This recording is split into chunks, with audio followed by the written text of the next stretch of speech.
as far as China is concerned, it's probably over. I mean, they don't want to part with any of it.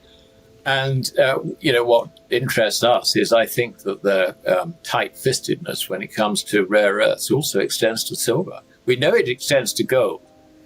I mean, China, I keep on saying China is like Hotel California as far as gold is concerned. You go in, but you don't come out.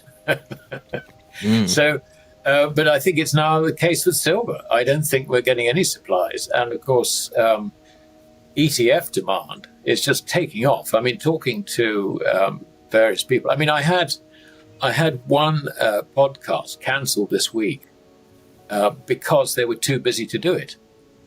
I mean, this is a bullion dealer who is absolutely swamped with buy orders, both gold and silver, and that's in one country, Australia. I also hear the same from my contacts in Switzerland. And I also hear the same from my contacts in America and also in the UK. I mean, everywhere, suddenly, everybody is beginning to buy. I mean, talking about retail market, is beginning to buy, coin small bars.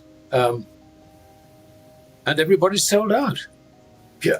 Do you think under these circumstances that the price of silver is going to come back? Do you think that China is going to suddenly say, oh, well, we'll help you out. We'll let you have a bit of stock? I mean, no. Big backwardations in silver and lease rates soaring. I mean, I heard one report that it was 90% or something. I mean, this is desperate. This is desperation. The shorts are desperate. And, of course, the other thing they do, which continues to fuel the price, is they borrow ETF shares and sell them to get the underlying metal and deliver it, if you like, in accordance with their obligations. But the problem is they're then short. They have got to reverse the trade. So they haven't actually got themselves squared. It's rather like a payday loan. They've bailed themselves out for only days, literally. This is, and wow. I mean, experienced hands say that they've never seen anything like this. I mean, not even the bunker hunts. Sort of 40 years ago, it was quite so difficult as this. I mean, the bunker hunts they were sorted out by a mixture of COMEX changing the rules. And I think that also the other thing is that they were going to get Arab backing. They were promised Arab backing. And the Arabs were persuaded not to play. So, their scheme fell apart, trying to corner the silver market. But there's not one person, just trying to corner the market. This is everybody realizing that silver is way underpriced.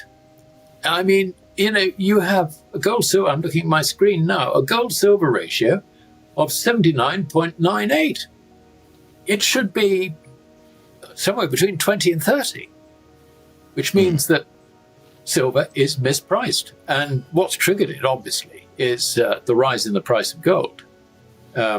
It's really sort of brought forward the cheapness. And, of course, people who sold gold earlier on aren't going to go and pay $4,000. They're going to go and buy silver because they think it's the cheap way in. It is the cheap way in. Yeah, it makes an awful lot of sense. But they don't have the problem of having sold gold, let us say, at $2,500 to only to get over the emotional hump of trying to buy it back at 4,000, 4,100, 4,200, whatever. It's far easier to say, okay, forget gold, we'll go and buy silver. And that's what they're doing. I mean, and bear in mind also that if you look at global portfolios, their exposure to physical gold is less than 0.5%. And yet you have got people like Goldman Sachs and Bank of America and all the rest of it. Their strategists are now saying buy gold. And I think Morgan Stanley even turned around and said you should have 20% of your portfolio in gold. I think by that they mean in gold and gold-related investments, to be fair. What have the portfolio managers got? I mean, you look at these banks have got over $1 trillion of funds under management each. what do the poor investment managers do? They haven't got any of this stuff yet. The big high honcho in the head office is saying buy gold. His ultra high net worth individuals, $100 million each minimum, turning around and saying, "You're recommending gold. I haven't got any. Why haven't you bought some for me?" So you can see that we're into the realms of peer pressure here. And this isn't something that's going to stop, if you like, because I was reading, one of my Substack followers very kindly sent me a note from one of our papers, quoting experts saying, "Oh, this run is getting mature and it's getting very volatile and it's generally a sign of a top." I mean, come on, they haven't a clue what's going on. They don't understand the dynamics of it. So it's a fascinating thing. I mean, normally these problems are resolved by a rise in price. But the problem is, the more the price rises, the more people buy the stuff and the less stock there is around. I think there's a term for it, this sort of thing where a higher price, restricts supply even more and creates demand. I think it's a Giffen good or something. That's what we've got here. I don't know about you, Daryl, but I'm finding, having sort of promoted the idea that, gold is a safe haven away from collapsing credit, I'm finding more and more people are now talking in that vein, which pleases me because people are beginning to understand why they should protect themselves. But it is interesting that I think we're just in the beginning of this. I really do. Bear in mind that in the early days when China embraced capitalism or markets, if you like, its main export market was America. They had a massive trade surplus on America, particularly because a lot of American corporations set up their manufacturing businesses in China. So this was American business, just relocated to China.